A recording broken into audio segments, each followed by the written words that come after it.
Bueno, pues buenos días a todos y agradecer al Independiente la oportunidad de hablar ante ustedes y agradecer también a esta ciudad y al que nos acoja.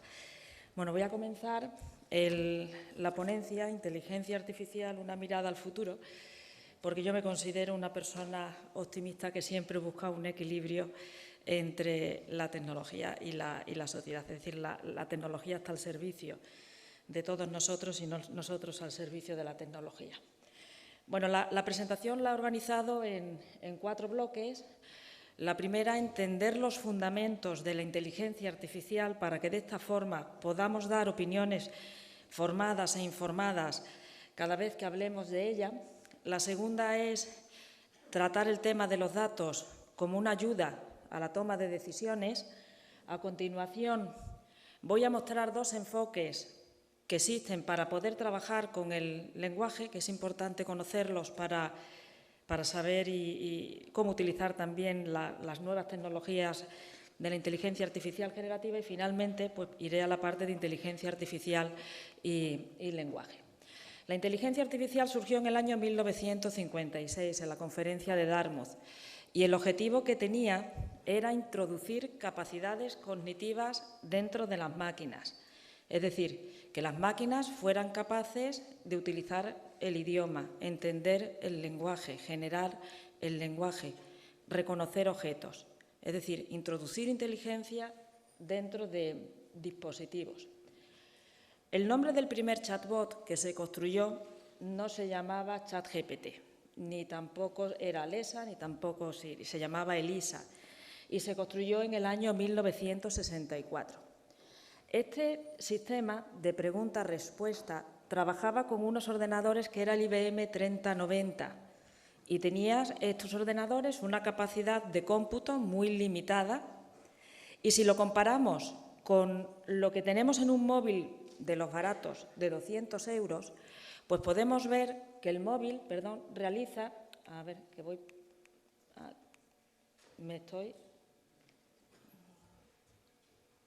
Quiero ir para atrás y no sé cómo ir para atrás porque estoy yendo para adelante.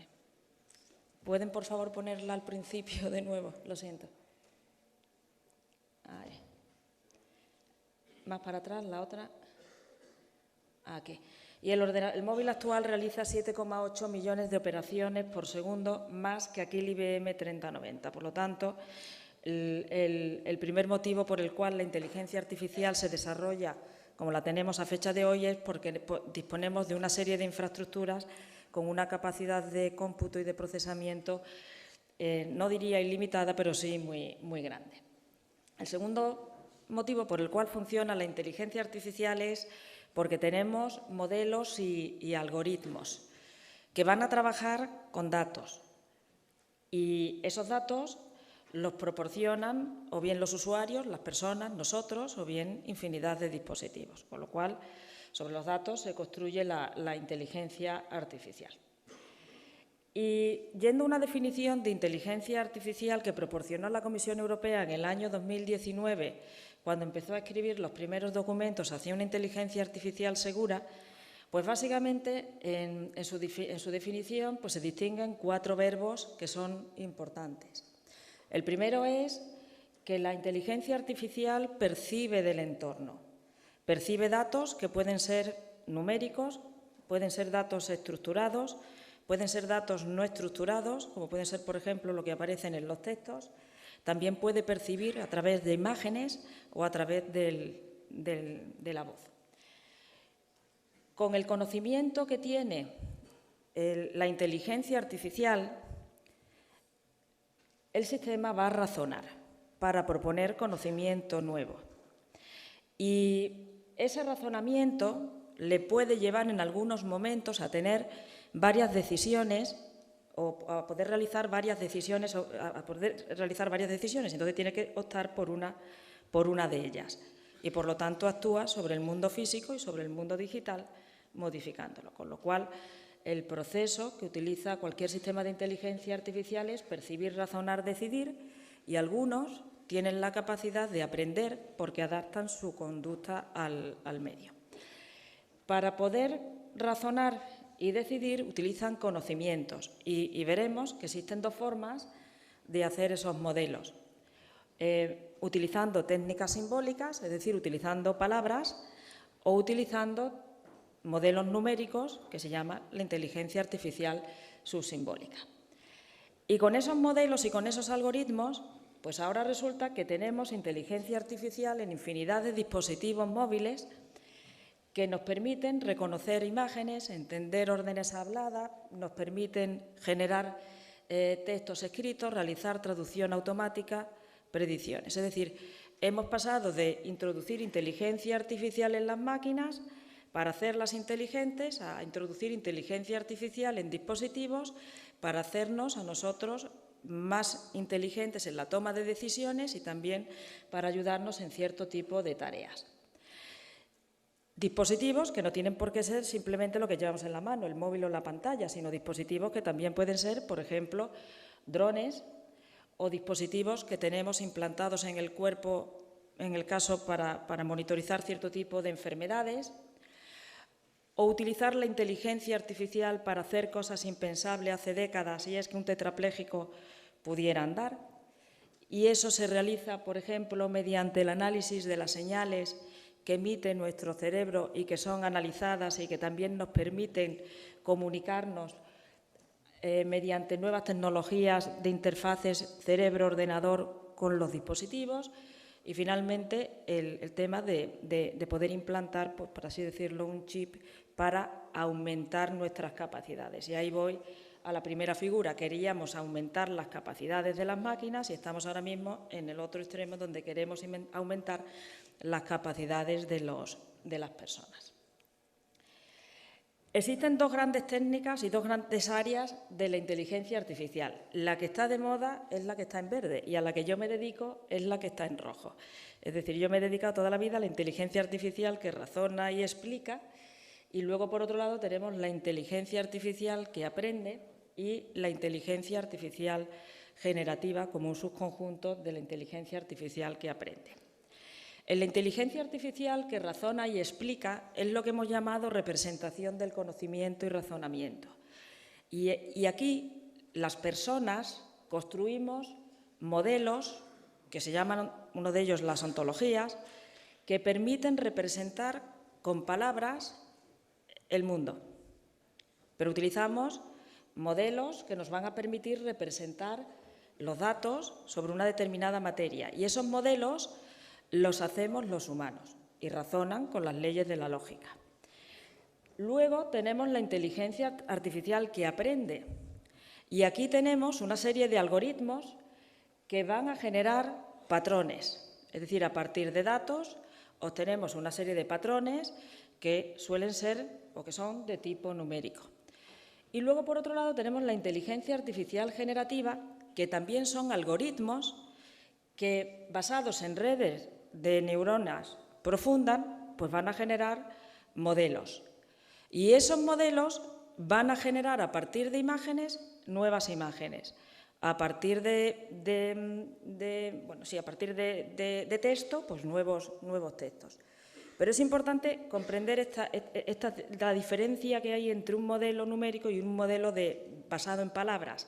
En los modelos basados en palabras, que es lo que está en rojo, somos los que los construyen los seres humanos. En los modelos que están en verde, que son algoritmos, los modelos son construidos automáticamente por las máquinas para bien realizar, por ejemplo, predicciones en el aprendizaje automático o bien para generar nuevos textos y nuevos contenidos.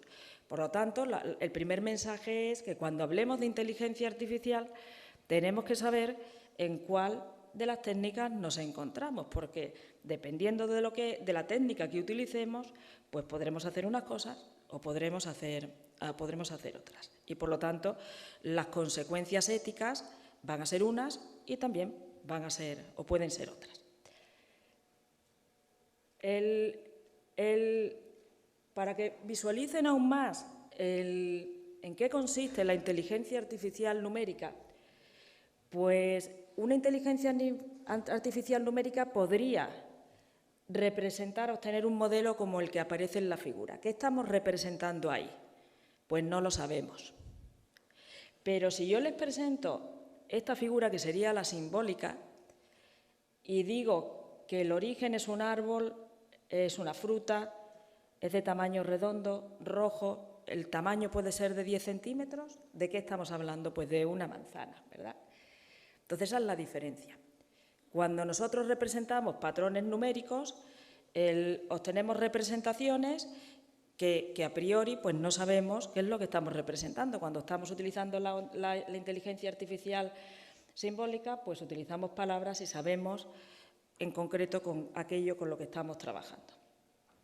Entonces, la inteligencia artificial generativa, la del Deep Learning, con los algoritmos de la inteligencia artificial generativa, nosotros lo que vamos a usar es muchas imágenes para generar más imágenes y vídeos, muchos textos para generar textos o traducir entre idiomas y código también. Los informáticos también estamos afectados por esta inteligencia artificial generativa para escribir programas de ordenador.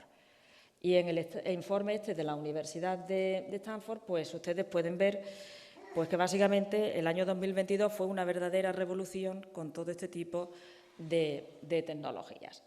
Todas, o casi todas, producidas en Estados Unidos, salvo el modelo producido en la Universidad de Tsinghua, que aparece en verde. Entonces, claro, para que la inteligencia artificial funcione, necesita grandes cantidades de datos. La inteligencia artificial, la que aparecía en la figura en verde, ¿vale? Y estos datos es cualquier contenido que esté digitalizado. O sea, no pensemos en el dato como la temperatura de 39 grados o 37 grados, no. El dato es cualquier cosa que esté digitalizada. Entonces, podemos tener documentos, imágenes, rutas, información meteorológica, información de radiografías o ecografías.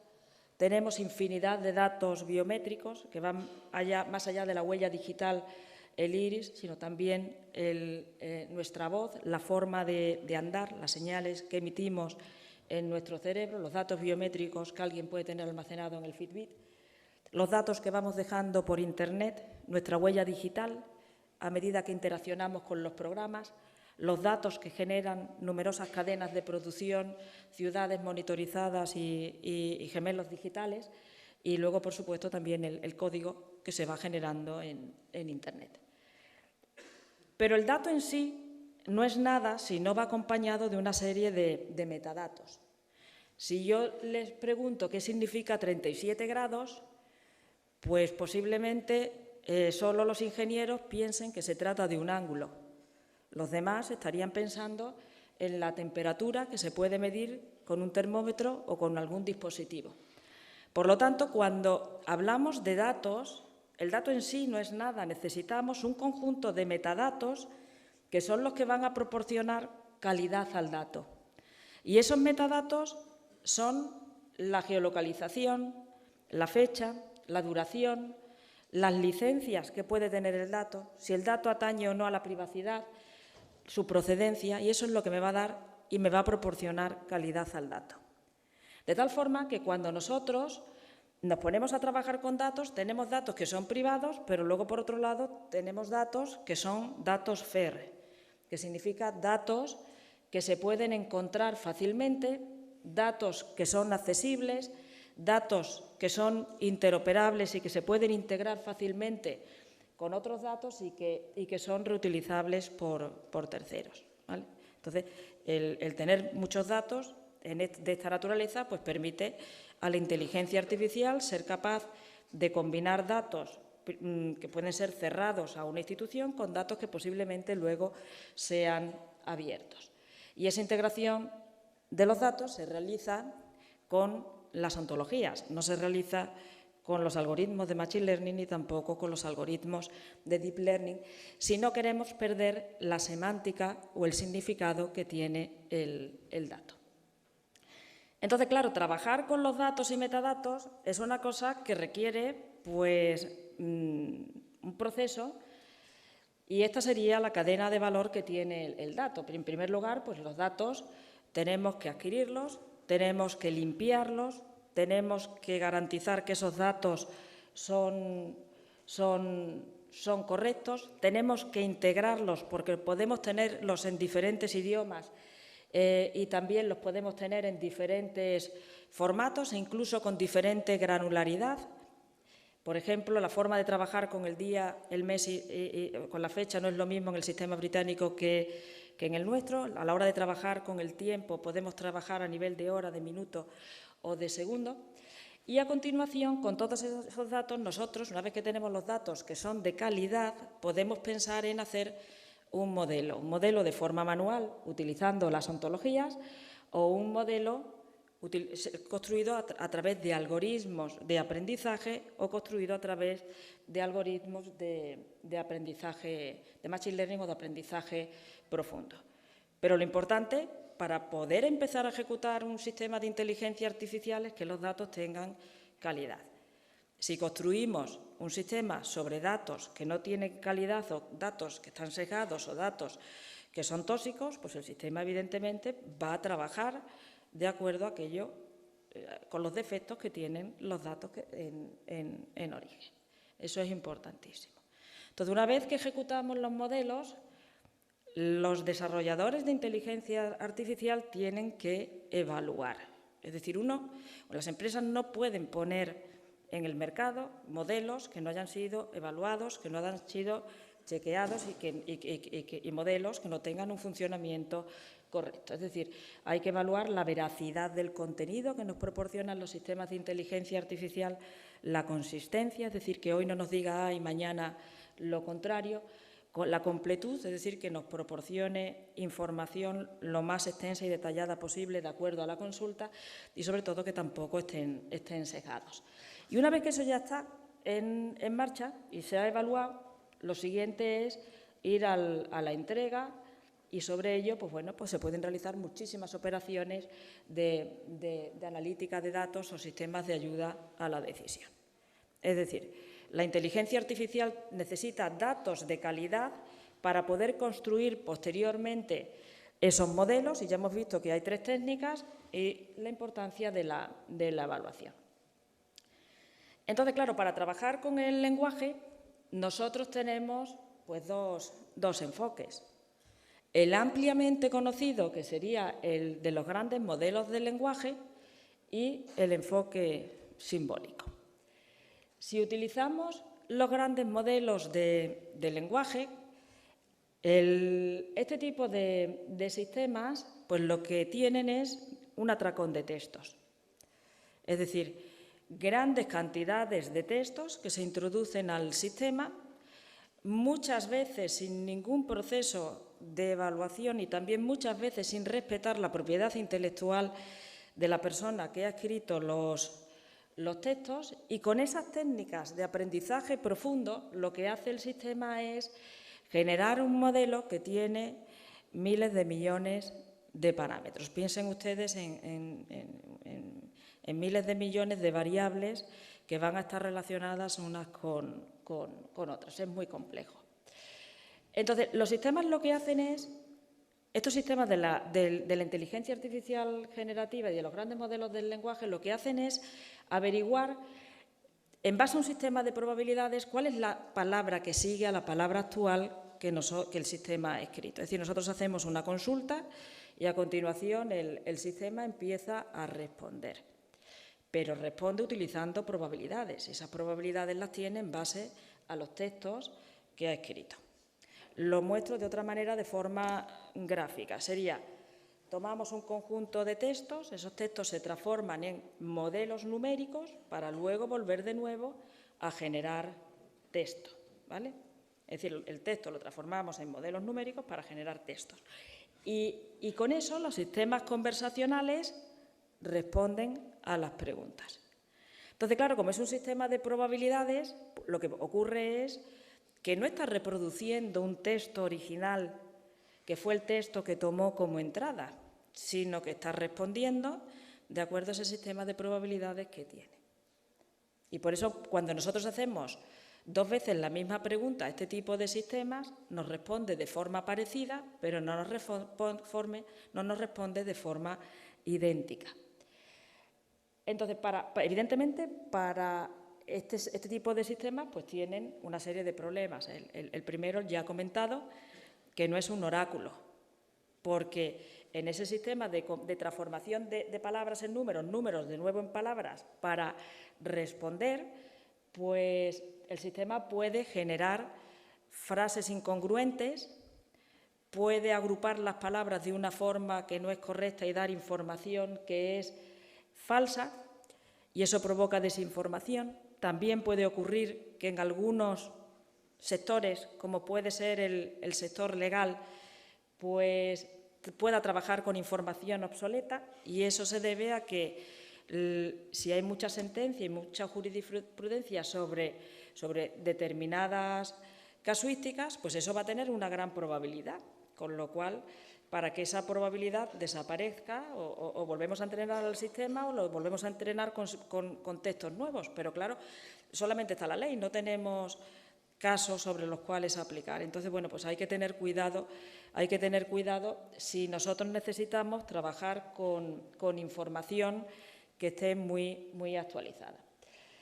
Entonces, bueno, como ya he mencionado, tenemos problemas también con la propiedad intelectual y ausencia de trazabilidad y explicabilidad.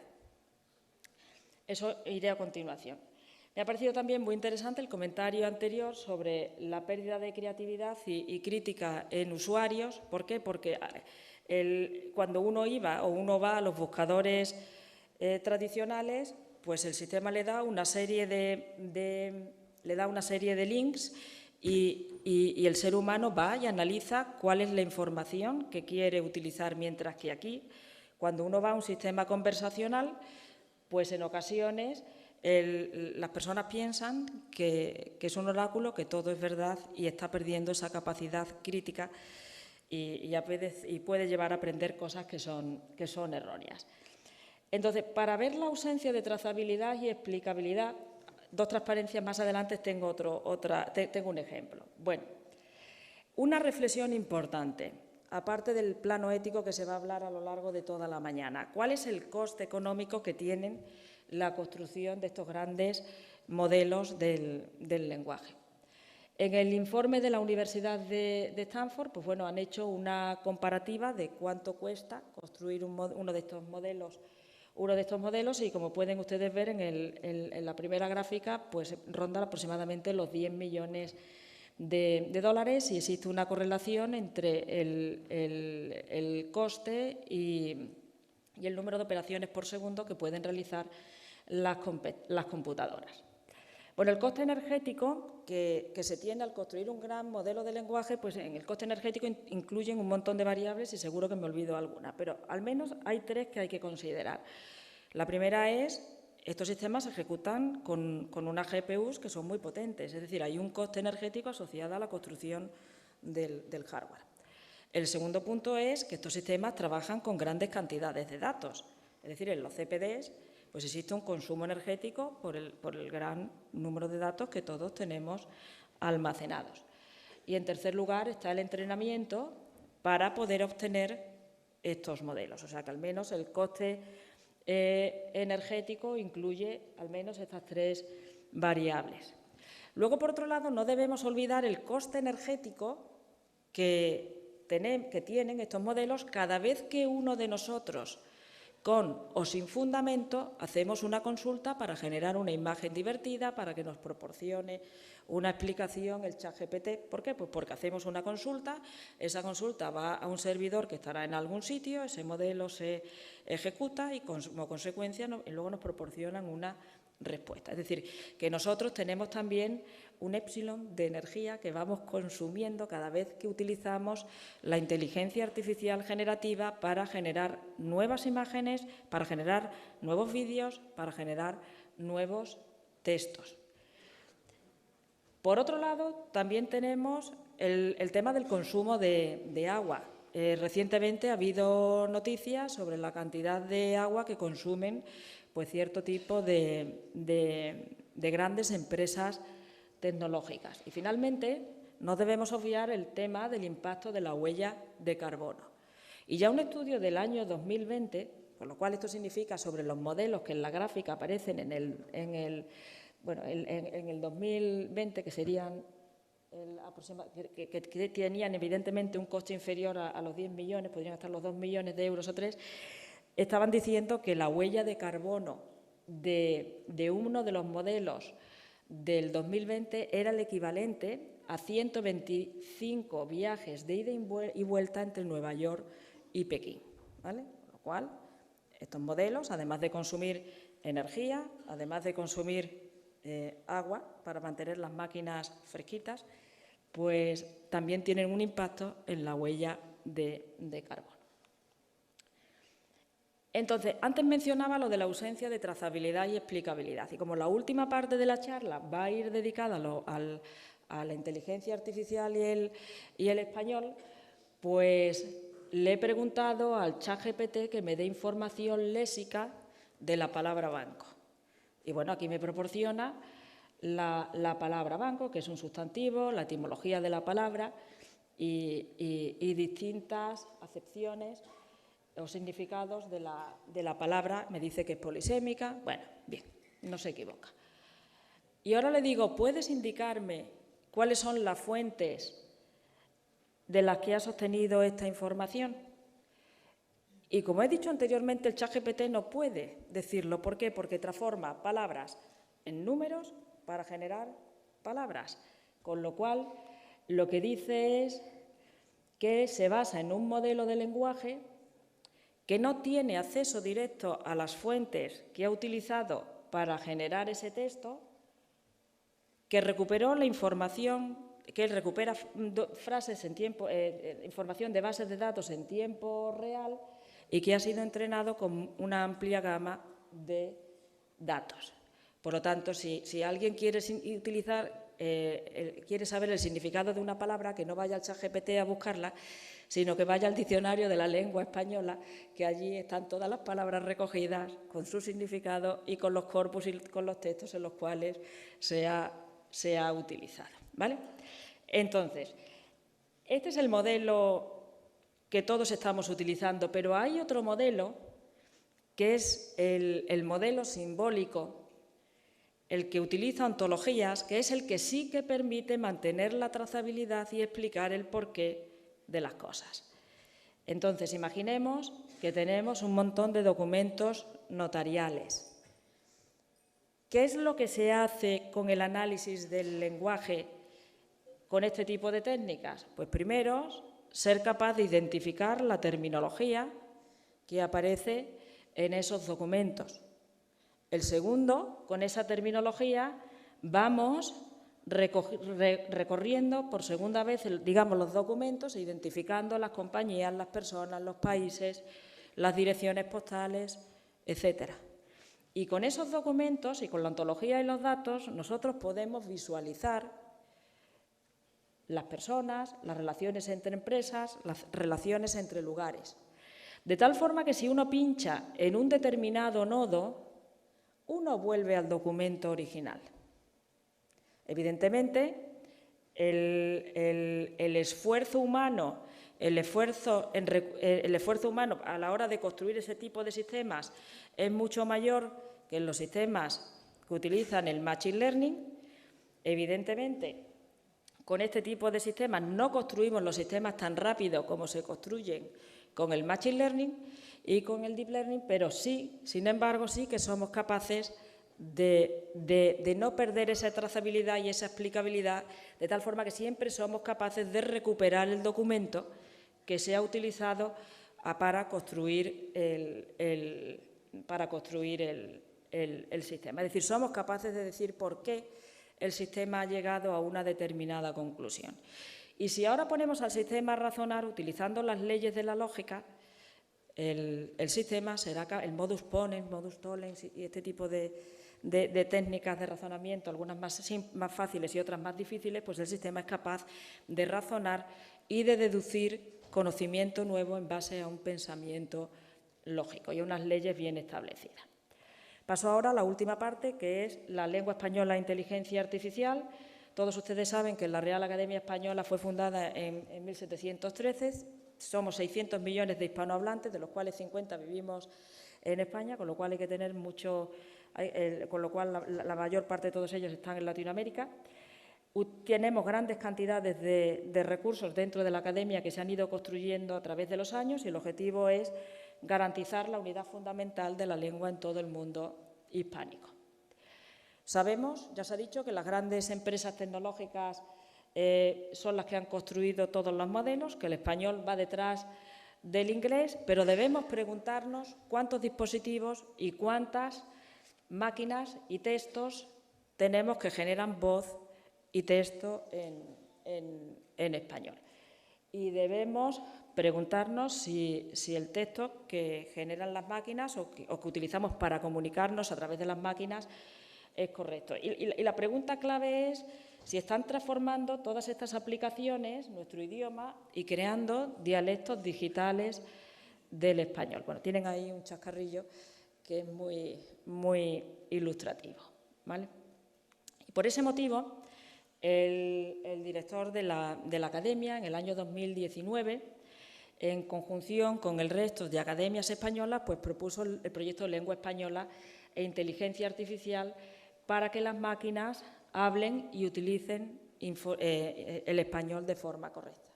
Entonces, se está abordando el proyecto desde 3 niveles. Por un lado, desde el punto de vista de los datos, con formatos propietarios y también en formato FAIR, que ya he mencionado anteriormente lo que significa. En segundo lugar, realizar plataformas, herramientas y servicios avanzados para mejorar que las herramientas utilizadas, pues, para mejorar las herramientas utilizadas en la regulación de la lengua, es decir, las herramientas utilizadas por los lingüistas, y a nivel de aplicación, pues se va a realizar un verificador lingüístico que cubra los aspectos de léxico, gramática, sintaxis y de estilo. También un detector de neologismos para ver cómo se está utilizando el español en las redes. El ser capaz también de analizar esa diversidad lingüística que tenemos entre todos los hispanohablantes, realizar un sistema de preguntas y respuestas que responda a las dudas lingüísticas y también, pues, el acceso a todos los recursos lingüísticos a personas con discapacidad. Es un proyecto financiado por el Plan de Recuperación, Transformación y Resiliencia. Y ahora termino con un vídeo realizado por la Real Academia. ¿Pueden, por favor, poner el vídeo donde, pues, de una forma visual se explica el proyecto? Yo soy aquella a la que llamáis tecnología y desde hace un tiempo inteligencia artificial. Soy buena con los datos, así que dejadme exponer algunos. Vuestro software, al que llamáis Lengua Española, es una realidad que abrazan millones de personas, uniéndolas en amistad e interés, que genera riqueza, que se ha viralizado en el mundo digital.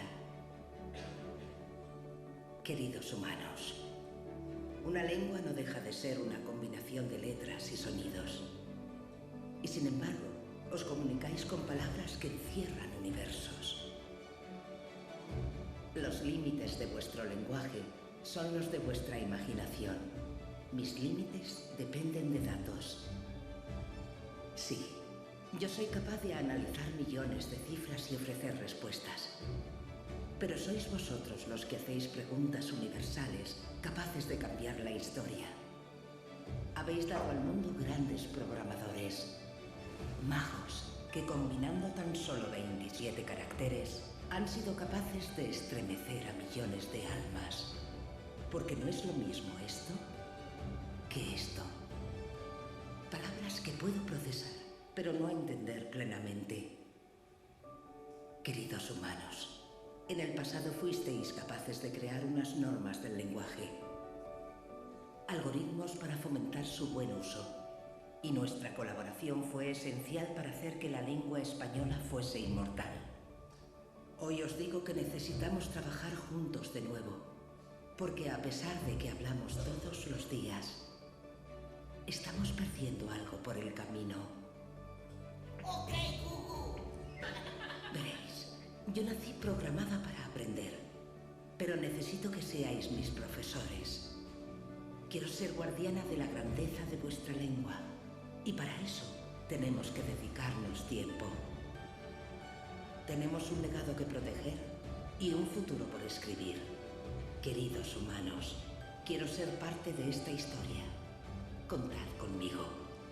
Os aseguro que lo que hagamos hoy tendrá su eco en las voces del mañana. depende de nosotros. ¿Hablamos? Muy bien, pues muchas gracias a todos.